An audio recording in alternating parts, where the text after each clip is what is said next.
There was a ballot that was rejected first.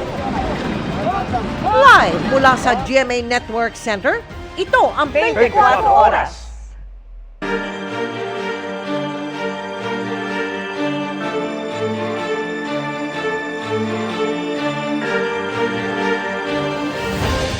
Magandang gabi po Luzon, Visayas at Mindanao.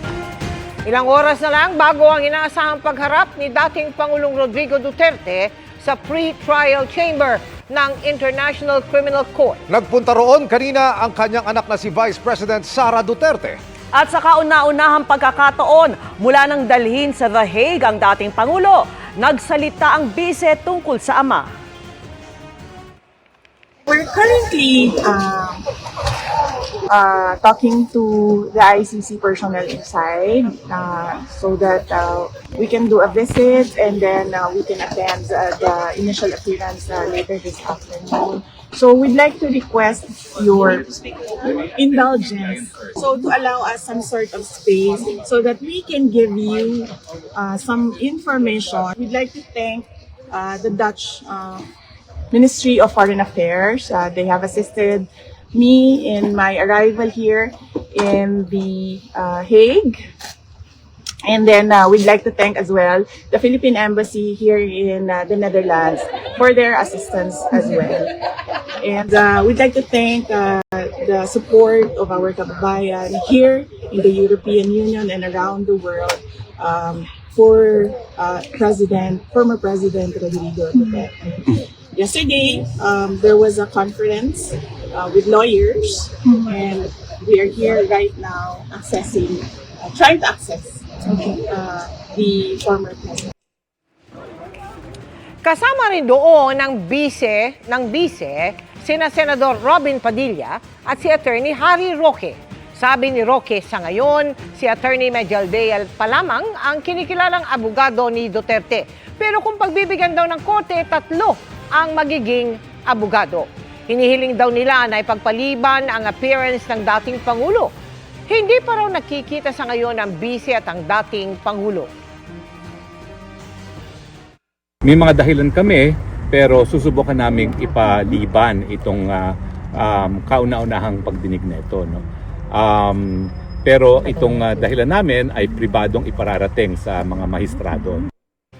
Mamayang alas 9 ng gabi, oras sa Pilipinas, ang unang pagharap ni dating Pangulong Rodrigo Duterte sa pre-trial chamber ng International Criminal Court. Bago yan, tiniyak ng ICC na nasa kustodiya nila ang dating Pangulo. Kasunod ng pahayag ni dating Executive Secretary Salvador Mejaldea na walang Duterte sa The Hague Penitentiary. Nakatutok si Ian Cruz. Pagtitiyak ng International Criminal Court o ICC na nasa kustodiya nila si dating Pangulong Rodrigo Duterte. Dinala ito sa kanilang detention center matapos ang lahat ng medical check. Bago niyan, sinabi ni dating Executive Secretary Salvador Mejaldea na walang Rodrigo Duterte sa The Hague Penitentiary Institution ayon umano sa reception staff nito. Where are Talos, where he is right now? Matatanda ang naunang sinabi ni Mejaldea na hiniling nila sa ICC na madala sa ospital ang dating Pangulo dahil sa kanyang kondisyong pangkalusugan. Sabi ng tagapagsalita ng ICC, standard practice ang mga hakbang para protektahan ang kalusugan at kapakanan ng dumarating na suspect sa kustodiya nito. Sa isang sulat sa ICC, sinabi ni Duterte na itinalaga niya si Mejaldea bilang isa sa kanyang abogado sa pagdinig ng ICC. Siya rin ang itinalaga ng dating Pangulo na umalalay sa kanya sa unang pagharap niya sa pre-trial chamber. Hiningi rin ni Duterte ang tulong ng Office of Public Counsel for the Defense ayon sa bumisita sa kanyang mga kinatawan ng registry. Well, yan nga po yung kagandahan ng ICC kasi talagang intrinsic part po yung due process. Yung right to fair trial at right to an accused. Sa tulong din ng ICC ay tinawagan ni Duterte ang Embahada ng Pilipinas para magpatulong na mabisita siya ng abogado at kaanak. Ipinarating na ito ng Embahada sa ICC. Ang ICC itinakda ngayong alas 9 ng gabi oras sa Pilipinas ang unang pagharap ni Duterte sa pre-trial chamber. ICC ensures that the Sa videong ito mula sa ICC, ipinaliwanag ang magiging proseso. Sa first appearance, kukumpirmahin ng korte ang kanyang pagkakakilanlan. Dito, suspect pa lamang ang turing kay Duterte. Ipapaalam sa kanya ang krimeng inaakusa sa kanya, pati ang kanyang mga karapatan. Siyempre, naasahan na nandun siya, nandun yung abogado niya. Oo. At I think ang prosecution din. Pagkatapos ng kanyang unang pagharap, sabi sa video explainer ng ICC, posibleng buwan muna ang abutin bago siya humarap sa susunod na hakbang ng proseso. The confirmation of charges hearing normally takes place a few months after the first appearance of the suspect. Dito raw pakikinggan ang argumento ng prosekusyon at dito rin unang maririnig ang tugon ng depensa sa mga aligasyon, gayon din ang panig ng mga biktima. This phase serves as a filter to decide which cases deserve to go to the trial phase. Kapag may kinumpirma ang pre-trial chamber na kahit isa sa mga akusasyon, iakyat na ito sa trial at ililipat sa ibang chamber na may 3 ibang hukom. At sa puntong ito, The defendant is no longer considered a suspect, but the accused. On the first day of trial, the accused can make a statement of guilt or innocence. nauna nang sinabi ni Assistant to the Counsel for the ICC na si Attorney Cristina Conti na ang mga paglilitis sa ICC posibleng abutin ng 8 hanggang 10 taon. Para sa GMA Integrated News, Ian Cruz, nakatutok 24 oras. Hindi nasasampahan ng reklamong assault ng CIDG ang common law wife ni dating Pangulong Rodrigo Duterte na si Hanilet Avancenia. Kaugnay ito sa pagpukpok ni Avancenia ng cellphone sa isang babaeng miyembro ng PNP Special Action Force. Nangyari po yan bago isakay ng eroplano si Duterte papuntang the Netherlands. Maayos naman ang lagay ng pinukpok na pulis ng kanilang makausap ayon kay CIDG Chief Nicolas Torre III. Gagawaran ang pinukpok ng medalya ng sugatang magiting na may kasamang 3 araw na leave sa trabaho. Sa reklamong obstruction of justice naman sa Executive Secretary ni Duterte na si Salvador Medialdea, pag-iisipan ng CIDG kung itutuloy pa ito. Hindi nakakason si Hanilet po, hindi na. Not worth it. Okay na ho yun? Yung obstruction of justice mo, nabanggit kanina kay Secretary Medialdea.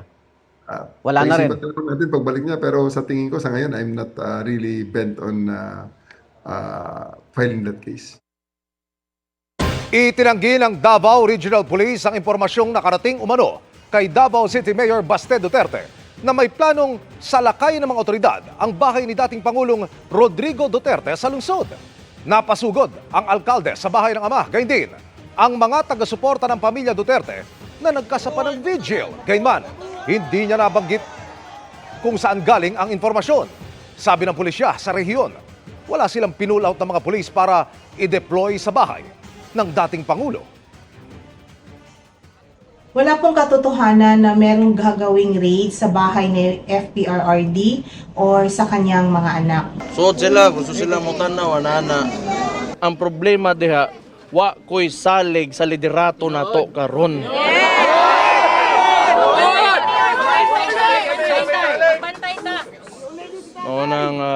Importante gyud karon nakahibaw ta sa itong mga katungod.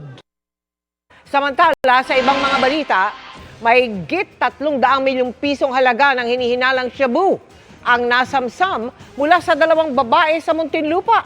Ang mga yan itinago sa kulay gintong packaging na ang ilan ay may pangalan pa ng isang bansa. Nakatutok si Jonathan Anda. Itinago sa kulay gintong packaging pero bistado pa rin ang 50 kilong hinihinalang shabu na may halagang 340 milyon pesos. Nasabat ito sa maleta at karton mula sa 2 babae sa bypass operation sa isang bahay sa South Green Heights, Barangay Putatan, Muntinlupa City. Ang ilan sa packaging may nakasulat na Côte d'Ivoire, pangalan ng bansa sa West Africa na dati kilala sa tawag na Ivory Coast. Imbestigahan natin ngayon kung saan nanggaling ito. Saka kung sino yung supposed din na pagbibigyan ng iba, under follow-up operations pa yan. tumangging magkomento ang dalawang naaresto. Pero sabi ng PIDEA, may kasabwat silang mga miyembro umano ng isang drug group na nagdadala raw ng droga sa Metro Manila at kalapit na lugar. Sa ngayon, hindi ho namin pwede i-bulgar po yung pangalan. We will still be having follow-up operations regarding their cohorts. This is a big dent dun sa illegal drug transaction po ng grupong ito. Ikukulong ang dalawang naaresto dahil sa paglabag sa Sections 5 at 11 ng Comprehensive Dangerous Drugs Act. Sabi ng PIDEA, isinasaalang-alang ang human rights sa pagsugpo sa illegal na droga ng Administrasyong Marcos. Katunayan, ayon sa PIDEA, bumaba ng 95% ang bilang ng mga napatay sa anti-drug operations sa unang 18 buwan ng Marcos administration kumpara sa parehong panahon ng Duterte administration. Pero mas kaunti rin ang naging operasyon kontra droga ng kasalukuyang administrasyon kumpara sa nakaraan. Dito na makikita na we respect human rights. Less ang mga namamatay na mga drug suspects ngayon. Para sa GMA Integrated News, Jonathan Andal, nakatutok, 24 oras. Sinunog na ang mga nakumpiskang expired imported meat product sa May Kawayan, Bulacan na nabisto noong ginagawa pang siomai at hotdog. Ang National Bureau of Investigation may bago pang nabisto. Nakatutok si John Consulta. Hinakot ng 5 truck ng NBI Central Luzon Regional Office ang milyong-milyong pisong halaga ng expired na imported meat products mula sa sinalakay kamakailang warehouse sa May Kawayan. Diretso ang mga karne sa incinerator sa disposal center na ito sa San Ildefonso, Bulacan. Matapos payagan ng korte ang hiling ng NBI na masira agad ang mga imported na botsang karne para makaiwas sa sakit. Nadiskubre ng NBI na bukod sa hotdog at siomai, pati mamahaling karne, pinilalabas daw na okay pang kainin kahit hindi na. Nung previous interview mo sa amin, di ba?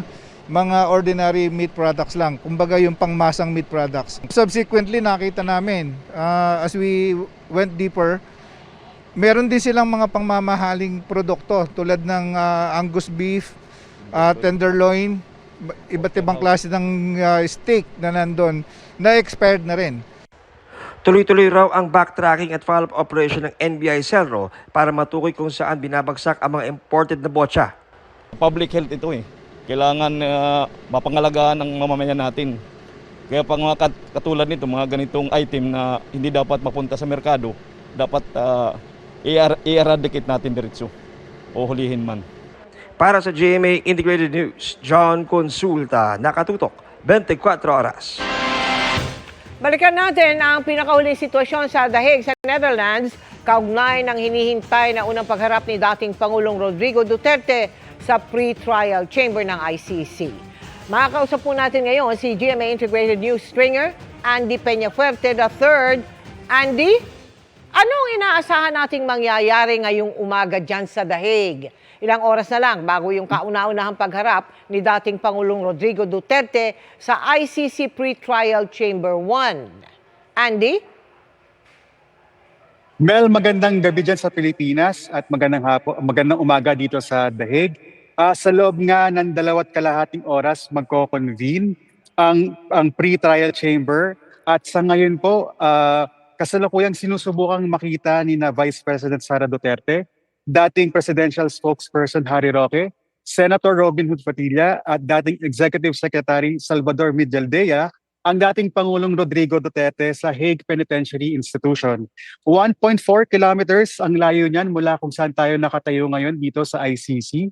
At hindi pa natin alam kung makikita nga talaga nila si dating Pangulong Duterte. Sa ngayon, mangilan-ngilan na mga grupo ng mga Pilipino dito, mga taga-suporta, at sila ay kanina pa nag-aabang dito sa labas ng ICC. Wala pa tayong nakikita mga rallyista, yung mga hindi sumasang-ayon kay dating Pangulong Rodrigo Duterte, pero sa ating huling impormasyon, 12:30 p.m. dito, inaasahang darating ang mga rallyista. Sa ngayon, bukas sa mga mamamahayag ang session, pero dahil limitadong espasyo sa ating pagkakalam, 104 seats lang ang pwede. So yung mga meron lang accreditation ang pwedeng makapasok doon sa gallery. Kanina sinabi rin ni Vice President Sara Duterte na sinusubukan din niyang kumuha ng access doon sa gallery. Kamusta yung seguridad dyan, Andy? Ano ang pagdaraanan ng mga taong nais makapasok sa loob ng pre-trial chamber? Andy? Mel, kung makikita niyo sa likod ko, doon sa bandang iyon, ayun yung security screening area. Kanina nung nandun tayo sa tapat ng security screening area, pinagbabawalan tayong kumuha ng video kahit ng live stream. So, ganun din ang sinabi doon sa mga kababayan natin na narito. Sa ngayon, hindi pa natin alam kung sino-sino pa yung mga hinayaang pumasok. Pero ang ating huling impormasyon dito, nakakuha tayo ng access bilang mga mamamahayag. At inaasahan din natin na dadalo at papasok dito sina spokesperson Roque at Senator Padilla. So sinusubukan din daw ni Sara Duterte na kumuha pa ng access. Nakausap niyo kanina si Vice President Sara Duterte. Kamusta siya? At ano-ano raw ba ang plano niya sa mga susunod na araw habang nandiyan siya? May impormasyon ba si VP Sara kung kailan niya makikita ang kanyang ama, Andy? Sa ngayon, ang sinabi ni dating spokesperson Harry Roque, kinakailangan daw munang makita ni VP Sara ang kanyang ama. So ngayon, hindi natin alam kung nakapasok na nga ba sila doon sa Hague Penitentiary Center. Pero doon sa kanyang disposisyon or doon sa kanyang demeanor, nakangiti ang Vice President at malugod ngang tinanggap yung mga tanong ng mga kababayan natin dito. Actually, meron tayong ibang mga kababayan na nanggaling pa ng Paris, iba nanggaling pa ng Germany. At yung iba may bit-bit pang, meron tayong nakitang isang nagbigay ng rosaryo kay Sara Duterte. Meron ding nagbigay ng cap. So nakakiti rin siya. At kanina tinanong din niya yung mga kababayan natin kung paano raw sila nakapunta dito. Dahil ngayon dumarami na rin ng, yung mga taga-suporta ni dating Pangulong Duterte. Ang sabi ng mga kababayan natin dito, halos yung iba sa kanila halos 8 oras daw na bumiyahe mula Paris papunta dito. At ang sabi ni VP Sara, hindi raw ba sila mawawalan ng trabaho? So yung mga kababayan natin, sinabi nila ay para raw ito kay dating Pangulong Duterte. So pinapaalalahanan to ni VP Sara Duterte, yung mga kababayan natin na isipin muna nila ang kanilang sarili bago ito dito. Pero yung ibang mga taga-suporta talagang gusto nilang makita si VP Sara. Balik sa'yo, Mel. Tabayan na namin ang mga karagdagang ulat mula sa iyo. Maraming salamat, GMA Integrated News Stringer Andy Peña Fuerte III. Pinakandado ang isang recruitment agency sa Pampanga dahil sa pagpapagamit umano ng tourist visa sa mga idinedeploy sa Amerika. Ang sagot ng ahensya sa pagtutok ni JP Soriano. Problemado si Jojo, hindi niya tunay na pangalan matapos mawala ng trabaho bilang aircraft mechanic sa isang airline company sa Qatar. Kaya nang makita niya sa isang messaging app ang alok na trabahong aircraft technician o aircraft mechanic sa Amerika, kung saan ang pangakong sahod ay $3,000 o mahigit 170,000 pesos kada buwan. Inaplayan niya ito. Agad pinuntahan ni Jojo ang Aerostrategies Incorporated na may opisina sa Dao, Mabalacat, Pampanga. Pero sa halip na work visa, tourist visa o B1, B2 visa ang ipinagamit. Sinabihan daw sila na hindi na kailangan ng OEC o Overseas Employment Contract mula sa gobyerno ng Pilipinas at hindi dumaan sa anumang pre-departure orientation seminar. Pagdating sa Amerika, nagtrabaho na si Jojo at iba pang Pilipino bilang aircraft technicians gamit ang tourist visa, bagay na illegal din sa Amerika. Doon na raw nila nalaman na ang kinikita nila kada oras ay di hamak na mas maliit kumpara sa ibang lahi na pareho rin ang trabaho gaya nila. Ang pangako raw sa kanila ng employer, pag natapos na ang 6 na buwang validity ng kanilang US tourist visa, aasikasuhin ng kanilang working visa para legal na ma-extend ang kanilang trabaho sa US. Wala na, naubusan na po eh. Kaya, so I need to do something for my family. Yun. So I grabbed it, which is maganda naman yung nasa kontrata, gano'n na bibigyan daw kami ng essential visa, na gano'n, which is hindi mga natupad. Nang malapit na mag-expire ang tourist visa nila Jojo at iba pang Pinoy, kung ano-ano na raw ang idinadahilan sa kanila ng employer. dahil ayaw daw nilang mag-TNT o yung tago ng tago sa Amerika. Lalo pat nagkakahigpitan ngayon sa Amerika dahil sa immigration policy ni US President Donald Trump. Napilitan daw silang umuwi ng Pilipinas gamit ang sariling pera. They were exploited, pinadala sila doon on a tourist visa, underpaid, and then of course, inipit until sa point na pinangakuan sila ng work visa na hindi dumating, napilitang umuwi dito. At dito sa Pilipinas, gradually pinagsesettle yung anuman ng claims nila. I mean, these are all badges of exploitation ng ating workers. Kanina, pinuntahan ng Department of Migrant Workers ang inirereklamong recruiter at ipinasara ito. Meron pa kaming mga kasama, may mga babae pa sa Texas, 15 po. Wala na silang trabaho. Pinaalis din po sila. May badge of human trafficking ito dahil they are being exploited. They are sent there in the US and made to work as aircraft technicians, aircraft mechanics under a tourist visa requirement or scheme or arrangement, which makes it clearly illegal. Ang Aero Strategies Incorporated, mariing itinanggi ang mga paratang sa kanila. Wala raw basihan ang mga akusasyon na hindi raw alinsunod sa operasyon at kalakaran ng pagnenegosyo ng kanilang kumpanya. Nasa proseso na rin daw sila ng pakikipagtulungan sa DMW at iba pang otoridad para mabilis na maresolba ang bagay na ito. Prioridad daw nila na maprotektahan ang karapatan ng kanilang mga empleyado at ang integridad ng kanilang operasyon. Para sa GMA Integrated News, JP Soriano, nakatutok 24 oras.